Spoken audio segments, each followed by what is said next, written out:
ქრონიკა FM. თამუნა აფშილავასთან ერთად. აუდიტის სამსახურის დღევანდელ განცხადებას უკვე მოყვა პირველი შეფასებები. თბილისის საკრებულოს ფრაქცია ნაციონალურ მოძრაობას კიდევ ერთი წევრი გამოაკლდა. ჯაბა სამუშია სამარშრუტო ტაქსებში კონდენსირების სისტემის ჩართვას ითხოვს. პირდაპირ ეთერშია რადიო იმედი საინფორმაციო გამოშვება ქრონიკა FM სტუდიაში მუშაობს თამუნა აფშილავა. პარტიების ფინანსური მონიტორინგის სამსახური ნაციონალური მოძრაობის მიერ საპარლამენტო არჩევნების წინა პერიოდში დიდი ოდენობით უკანონო შემოწირულობის მიღებაზე საუბრობს და ანგარიშს დამატებითი შესწავლისთვის პროკურატურას უგზავნის. საგანგებო განცხადება 2 საათის წინ ფინანსური მონიტორინგის სამსახურის უფროსის მოვალეობის შემსრულებელმა გააკეთა. ზურაბ აზნაურაშვილის განცხადებით ნაციონალურმა მოძრაობამ კანონის გვერდის სწავლით პარტიული მიზნებისთვის გამოიყენა სახსრები, თუმცა თემაზე ვცლად რა შეფასებები მოყვა ლევან ჩუგოშვილი საუბრობს. მართლმა გუნდმა საბიუჯეტო სახსრები საარჩევნო კამპანიისთვის გამოიყენა. ასეთი აუდიტის სამსახურის ანგარიშის მთავარი ნაწილი საუბარია სამუშაოს მაძიებელთა აღრიცხვის პროგრამაზე, რომელშიც უწყების ინფორმაციით 22,000-მდე ადამიანი ჩაერთო და მათ არჩევნებამდე თითოეულს 240 ლარი ჩაერიცხათ ხელფასის სახით. აუდიტის სამსახურში გაკეთებულ ამ განცხადებას პოლიტიკურ წრეებში შეფასებები უკვე მოყვა. საქმეზე უკვე ბრალდებული ზურაბ ჭიაბერაშვილი აცხადებს, რომ დღევანდელი პრესკონფერენცია იყო სასამართლოზე ზეწოლის მცდელობა და ეს იმ ფონზე, როდესაც 10 დღეში ამ საქმეზე სასამართლო პროცესია ჩანიშნული.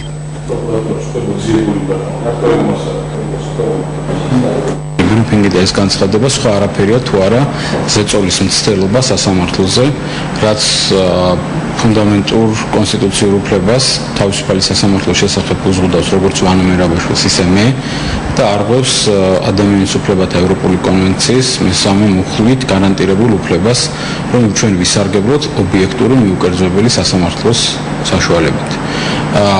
თავისუფალი სასამართლოს პირობებში ჩვენს უდანაშაულობას ბუნებრივია ჩვენ დავამტკიცებთ და დღევანდელი ბრიფინგი ერთადერთ რამეს ემსახურება დაირღვეს ჩვენი უდანაშაულობის პრეზუმფცია და საზოგადოებაში მაშინ როცა 10 დღეში უნდა ჩატარდეს სასამართლოს ხდომა, დაიწყოს პროცესი, საზოგადოებაში შეიქმნას უარყოფითი საზოგადოებრივი აზრი ვანო მერაბაშვილისა და ჩემს მიმართ. აუდიტის სამსახურის ანგარიშზე კომენტარები ქართულ ოცნებაშიც გააკეთეს. ვიცე-სპიკერი მანანა კობახიძე ამბობს, რომ პასუხი უნდა აგოს ყველამ, ვინც ნაციონალურ მოძრაობას აფინანსებდა. საბოლოო სიტყვა კი ამ საქმეზე პროკურატურამ უნდა თქვას. საფუძვლიანი ვარაუდები იმის თაობაზე, რომ საბიუჯეტო თანხები გამოიყენებოდა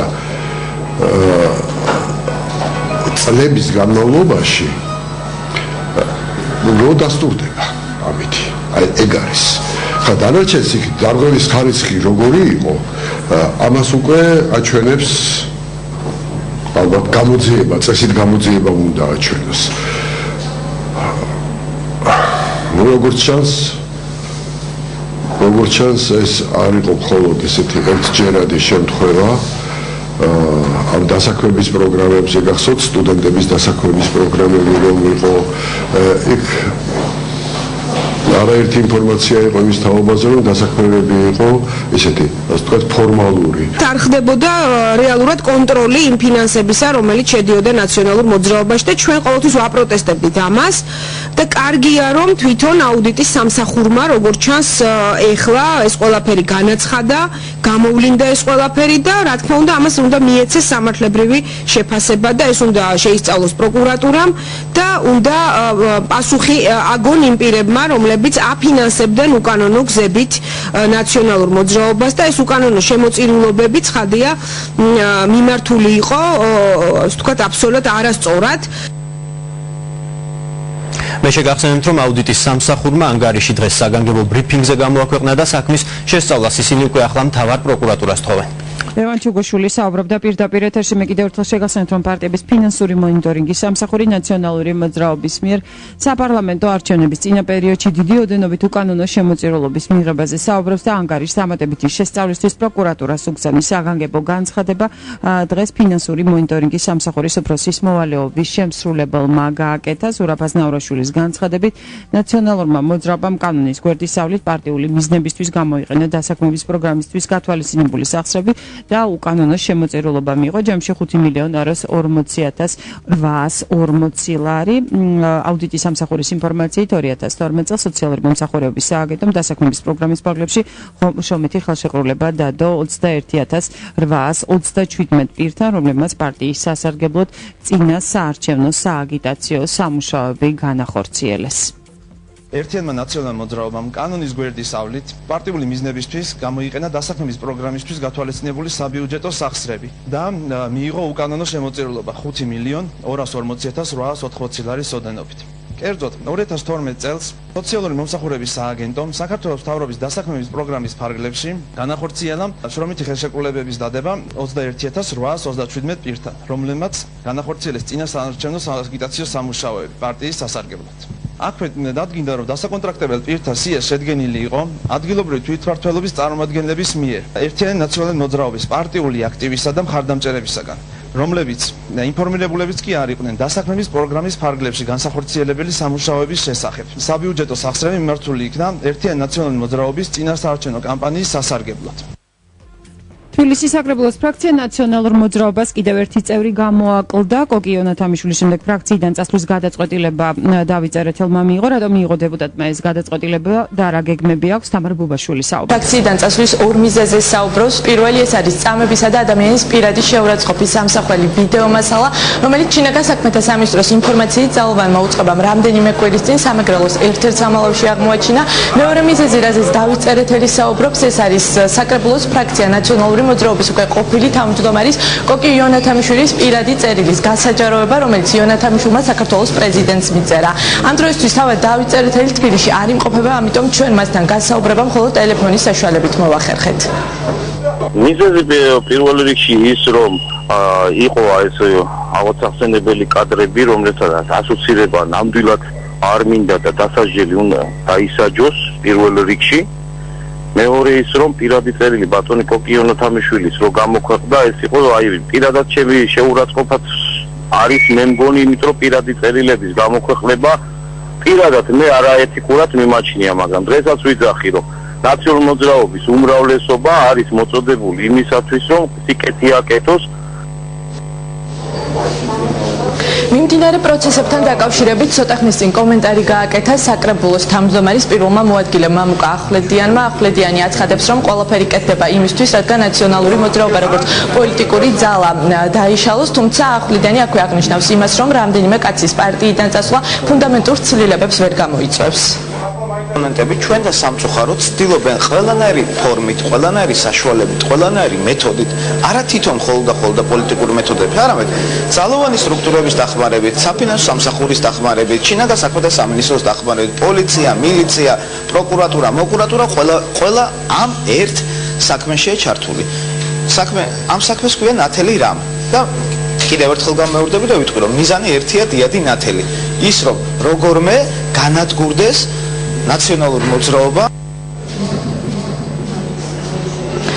დავით წერეთელის მიერ ფრაქციის დატოვებას გამოხმაურნენ საკრებულოს ოპოზიციური ფრაქციის წარმომადგენლები. ქართული ოცნება დემოკრატიული საქართველოს თავმჯდომარე ზაზა გაბუნია არ გამორიცხავს, რომ უახლოეს პერიოდში ფრაქცია ნაციონალური მოძრაობა კიდევ სხვა წევრებმაც დატოვონ და ასევე ზაზა გაბუნია მზადყოფნას გამოთქვამს, რომ გამართოს კონსულტაციები ამ წევრებთან. ნობის ფრაქციაში დასავლდა 3 დეპუტატი, ხოლო დავით წერეთლის გამოსვლის შემთხვევაში უკვე 22 დეპუტატი ბუნებრივია, უკვე შაგრენის ტყავით პატარდება სამწუხაროდ თუ ზოგისთვის აბედნიეროდ ნაციონალური მოძრაობის ფრაქცია, მაგრამ ამასთან ერთად ჩვენ გვეკისრება პასუხისგებლობა ახალ უმრავლესობის ფორმირების თვალსაზრისით. დღეს 5 საათზე გვაქვს შეხვედრა ფრაქციულ რეჟიმში, ჩვენ ყველა მოვლენები უნდა გავაანალიზოთ და გადავდგათ გონივრული ნაბიჯი. პოლიტიკურ სპეკულაციებზე დაფუძნებული და აგებული პოლიტიკური გუნდი ინგრევა როგორც ქუჩაზე აგებული შენობა. და ეს პროცესი გაგრძელდება და გაგრძელდება იმის გამო, რომ ადამიანები რომელთაც არ აქვთ ამ პოლიტიკურ სპეკულაციებში მიტაცებაში მონაწილეობა მიღებული, როგორც ჩანს თვლიან, რომ უნდა გაემიჯნა ამ პოლიტიკურ გუნდს, რაც მე ვფიქრობ, რომ არის მართებული. ამოწანა არის შეიქმნას ისეთი გარემო თბილისის საკრებულოში, რომ ეს არჩევითი ორგანო გახდეს ჩვენი დედაქალაქელების მსახური წარმომადგენლობითი ორგანო, მათი ინტერესების დამცველი. დავით წერეთელი ამ დრომდე საკრებულოს დამოუკიდებელ დეპუტატად რჩება, თუმცა ის მზად არის კონსულტაციები გამართოს საკრებულოს სხვა ფრაქციებთან, რაც შეეხება დღევანდელ დღეს საკრებულოში 5 საათზე ოპოზიციური ფრაქციების შეხვედრებია დაგეგმილი. თამარ ბუბაშვილი საუბრობდა თემაზე. ვრცლა ჯანდაცვის მინისტრი დიტო ცინცაძის ფონდის წარმომადგენლებს შეხვდა. დავით სერგეენკომ და ჟურნალისტებმა ლეიკემიით დაავადებულ ბავშვებზე ისაუბრეს თემაზე. ვრცლა თამარ ტომარაძე გვერდდება, თამარ გისმენთ. დღეს ჯანდაცვის მინისტრისა და დიტო ცინცაძის ფონდის წევრებს შორის შეხვედრა დაახლოებით 1 საათს გაგრძელდა ჯანდაცვის სამინისტროში, სადაც ჟურნალისტებმა და ჯანდაცვის მინისტრმა ისაუბრეს იმაზე, თუ რა გზები უნდა გამოინახოს იმისთვის, რომ ლეიკემიით დაავადებული ბავშვების მკურნალობა გახდეს უფრო ეფექტური, როგორც ჯანდაცვის მინისტრმა განაცხადა, უახლოეს მომავალში შესაძლოა საქართველოში აშენდეს ონკოჰემატოლოგიის ცენტრი. აღნიშნულ ცენტრში ჩამოვლენ უცხოეთში მოღვაწე მედიკოსები, რომლებიც ჩაატარებენ შეფასებებს და ჩაუტარებენ ტრეინინგებს ქართულ ჟურნალისტებს, ასევე შესაძლებელია რომ ქართული ჟურნალისტები თავად წავიდნენ უცხოეთში იმისთვის, რომ გაიარონ პრაქტიკა თუ როგორ შეიძლება ლეიკემიით დაავადებული ბავშვების მკურნალობა. როგორც ჯანდაცვის მინისტრმა აღნიშნა, ეს არის უფრო პერსპექტივა, თუმცა არ არის გაწერილი უახლოესი პერიოდი, როდის აშენდება აღნიშნული ცენტრი. საქართველოში თავად დიტო ცინცაძის ფონდის წევრებმა კი აღნიშნეს, რომ ძალიან ნაყოფიერი იყო შეხვედრა, რადგანაც მათ დასახეს ერთად მუშაობის სამომავლო გეგმები. მადლობ თამარ ტომარაძე საუბრობდა პირდაპირ ეთერში და გამოშვების ბოლოს კიდევ ერთი ინფორმაცია. საკრებულოს თავმჯდომარის მოადგილე ჯაბა სამუშია სამარშრუტო ტაქსებში კონდიცირების სისტემის ჩართვას ითხოვს. ჟურნალისტებთან საუბრისას სამუშიამ განმარტა, რომ სამარშრუტო ტაქსების ტენდერში ერთ-ერთი მთავარ პირობად კონდიცირების სისტემის გამართული მუშაობის ვალდებულება იყო ჩადებული. ზაფხულის ცხელი დღეების მიუხედავად სამარშრუტო ტაქსებში კონდიცირების სისტემა გამართულია, რაც კომპანია თბილისის მიკროავტობუსის მიერ სატენდერო პირობებისა და მერიის მიმართ აღებული ვალდებულებების დარღვევას ნიშნავს. აცხადებს სამუშია პრობლემის აღმოსაყრელად. საკრებულოს თავმჯდომარის მოადგილემ თბილისის ტრანსპორტის საქალაქო სამსახურსაც მიმართა, როგორც სამუშიამ აღნიშნა, იგი თბილისის მიკროავტობუსისა და საქალაქო სამსახურის ხელმძღვანელებს ორშაბათს საკრებულოში მიიწვევს და მიზეზებს პირადად მათგან მოისმენს. კომპანია თბილისის მიკროავტობუსში კი აცხადებენ, რომ კონდიცირების სისტემა ყველა მიკროავტობუსში გამართულია და მძღოლებს მათი ჩართვის მითითება მიცემული აქვს. თუ მძღოლმა კონდიცირება არ ჩართო, გზავს აქვს უფლება მოითხოვოს, თუ ამ შემთხვევაში არ ჩართო, მძღოლის მიმართ გატარდება ადმინისტრაციული ზომები.